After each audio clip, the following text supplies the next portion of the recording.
인생이라는 길을 함께 걷는 소중한 동반자 여러분, 반갑습니다. 칠코리아입니다. 오늘 이야기를 시작하기 전에 제 주변의 한 부부 이야기를 먼저 들려드릴까 합니다.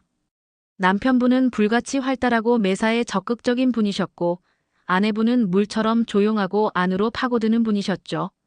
젊어서는 그 다른 모습에 끌려 결혼했지만 40년을 사는 내내 두 분의 집은 전쟁터였습니다.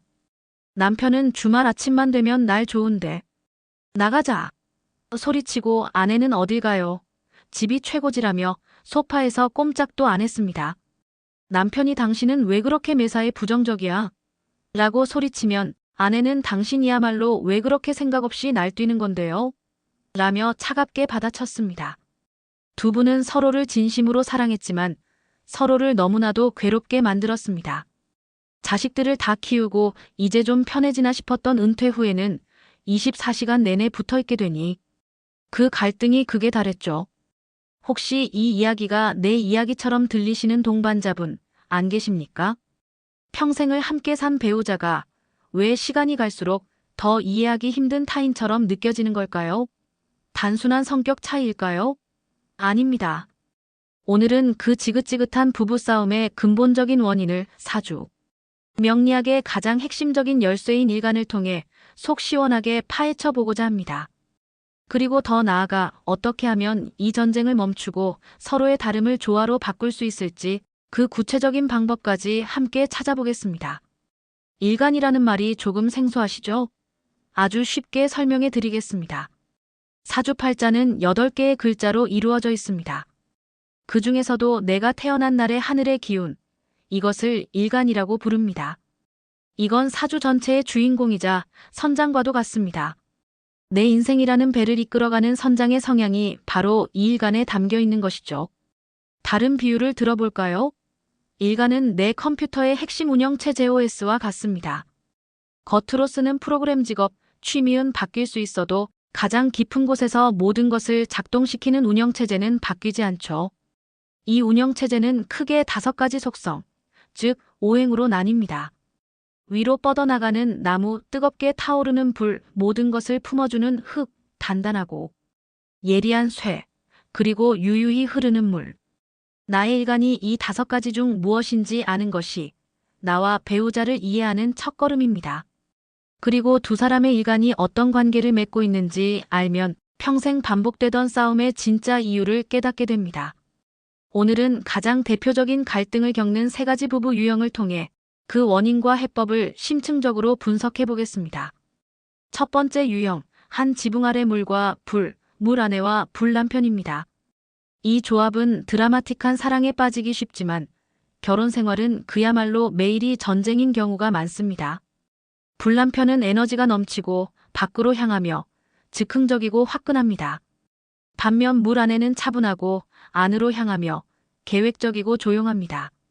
불 남편의 눈에는 아내가 답답하고 우울해 보이고 물 아내의 눈에는 남편이 철없고 시끄럽게만 보입니다. 불은 자꾸 물을 끓여 증발시키려 하고 물은 자꾸 불을 꺼뜨리려고 하니 집안이 편안할 날이 없는 것입니다. 제게 상담을 오셨던 한 부부가 딱 이런 경우였습니다.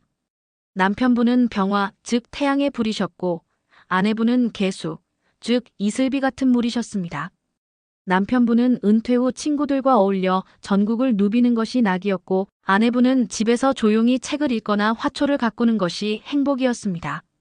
남편은 당신도 이제 같이 좀 다녀 라며 손을 끌었고 아내는 제발 나 좀 그냥 놔둬요 라며 뿌리쳤습니다. 남편은 아내가 자신을 무시한다고 생각했고 아내는 남편이 자신을 존중하지 않는다고 느꼈습니다. 수십 년간 쌓인 오해의 골은 깊어질 대로 깊어져 있었죠. 물론 이 조합이 단점만 있는 것은 아닙니다. 서로가 가지지 못한 부분을 채워줄 수 있다는 강력한 장점도 있습니다. 불남편의 추진력과 물 아내의 신중함이 합쳐지면 큰일을 해낼 수 있습니다. 하지만 대부분의 경우 서로의 에너지를 갉아먹으며 살아갑니다. 이런 물과 불부부를 위한 해법은 무엇일까요? 서로의 성격을 바꾸려 해서는 안 됩니다. 각자의 에너지를 올바르게 쓰는 법을 배워야 합니다. 불남편을 위한 실천법 첫째, 아내에게 인정받으려 하지 말고 밖에서 당신의 열정을 마음껏 태우고 오십시오. 동호회 활동, 스포츠, 봉사활동 등 무엇이든 좋습니다. 둘째, 집에 들어와서는 꺼진 불이 되어야 합니다. 밖에서 모든 에너지를 쓰고 왔기에 집에서는 오히려 조용히 휴식을 취할 수 있습니다. 셋째, 아내의 고유한 시간을 존중해 주어야 합니다. 아내가 책을 읽을 때 그만 보고 나 좀 봐가 아니라 조용히 옆에 차 한 잔을 가져다 주는 것이 진짜 사랑입니다. 물 아내를 위한 실천법 첫째, 남편의 에너지를 억지로 끄려고 하지 마십시오. 오히려 그가 밖에서 신나게 놀다 오도록 응원해 주어야 합니다. 둘째, 혼자만의 시간을 신성불가침의 영역으로 만드십시오. 하루 몇 시간은 남편이 뭐라 하든 나만의 동굴에서 재충전하는 시간을 확보해야 합니다. 셋째, 가끔은 남편의 불에 기꺼이 데워져 주십시오. 10번 중 1번이라도 남편의 제안에 못 이기는 척 따라 나서는 것만으로도 남편은 아내가 자신을 사랑한다고 느낄 것입니다. 두 번째 유형, 서로를 깎아내는 조각칼, 나무 아내와 쇠 남편입니다. 쇠는 나무를 잘라내고 다듬어서 멋진 조각품이나 가구를 만듭니다. 이처럼 두 사람은 서로를 성장시키는 관계가 될 수도 있지만 대부분의 경우 쇠가 나무를 일방적으로 공격하는 관계로 나타납니다. 쇠 남편은 논리적이고 비판적이며 원칙을 중시합니다. 반면 나무 아내는 어질고 창의적이며 자유롭게 뻗어나가고 싶어 합니다. 쇠 남편은 아내의 행동 하나하나를 자신의 기준으로 재단하고 지적합니다. 왜 그렇게 비효율적으로 일을 해? 그건 원칙에 어긋나잖아. 나무 아내는 평생을 남편이라는 조각칼에 잘려나가며 자신의 본성을 잃고 주눅 들어 살아가기 쉽습니다. 이 유형의 부부는 겉으로는 문제가 없어 보일 수 있습니다. 쇠 남편은 다 당신 잘 되라고 하는 소리라고 말하고 나무 아내는 상처받아도 속으로 삭히기 때문입니다. 하지만 아내의 마음속은 이미 생채기로 가득 차 있습니다. 이 관계를 회복하기 위한 해법은 거리와 역할에 있습니다. 쇠 남편을 위한 실천법 첫째, 당신의 날카로운 칼날을 아내가 아닌 세상으로 돌리십시오. 동네의 부조리를 지적하거나 취미활동 목공, 수석에서 당신의 예리함을 발휘하십시오. 둘째, 집에서는 무뎌진 칼이 되어야 합니다. 아내에게는 비판이 아닌 칭찬과 인정이라는 윤활유를 발라주어야 합니다. 이거 좋은 생각이네. 당신 덕분에 집안이 환해졌어라는 말이 필요합니다. 셋째, 아내를 다듬어야 할 미완성품이 아니라 그 자체로 아름다운 나무로 존중해 주어야 합니다. 나무 아내를 위한 실천법 첫째, 남편의 비판에 더 이상 움츠러들지 마십시오. 나는 원래 이런 나무예요 라고 당당하게 선언해야 합니다. 둘째, 나만의 숲을 가꾸십시오.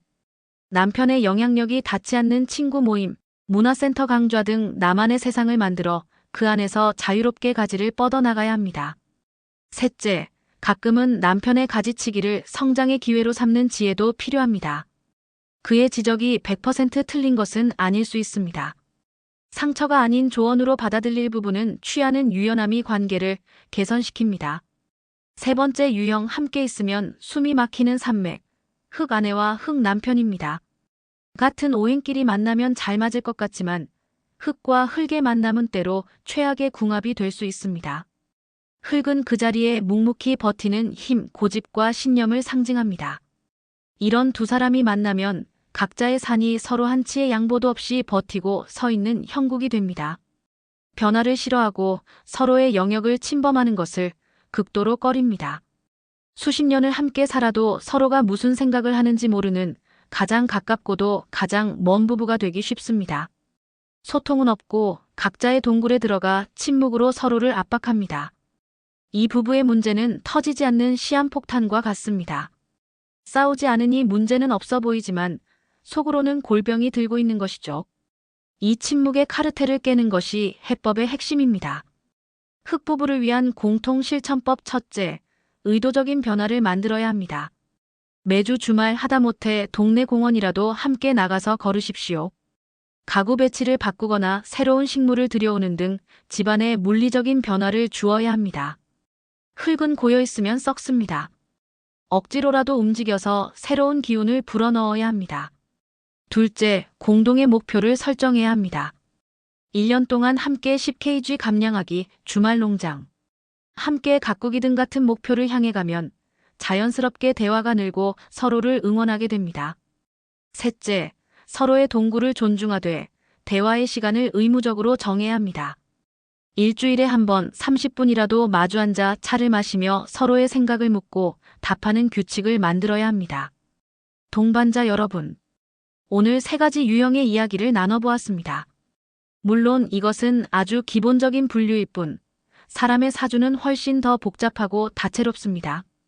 하지만 중요한 것은 나와 내 배우자가 근본적으로 다른 존재임을 인정하는 것에서부터 모든 해결책이 시작된다는 사실입니다. 오늘 이야기를 최종적으로 정리해 드리겠습니다. 원수 같은 부부관계를 동반자 관계로 바꾸는 4단계.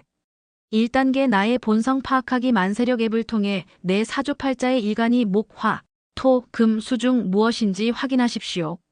나의 타고난 본성을 아는 것이 모든 것의 시작입니다.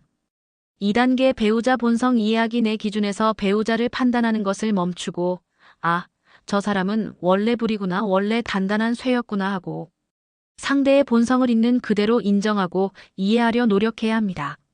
3단계 에너지 사용법 바꾸기 나에게 넘치는 에너지는 배우자에게 쏟지 말고 세상 밖으로 들고 나가 건강하게 사용하십시오. 나에게 부족한 에너지는 배우자에게 요구하지 말고 다른 활동을 통해 스스로 채우는 법을 배우십시오. 4단계 감사의 언어 표현하기 마지막으로 그럼에도 불구하고 내 곁을 지켜준 배우자에게 고맙다는 말을 의식적으로 표현하십시오.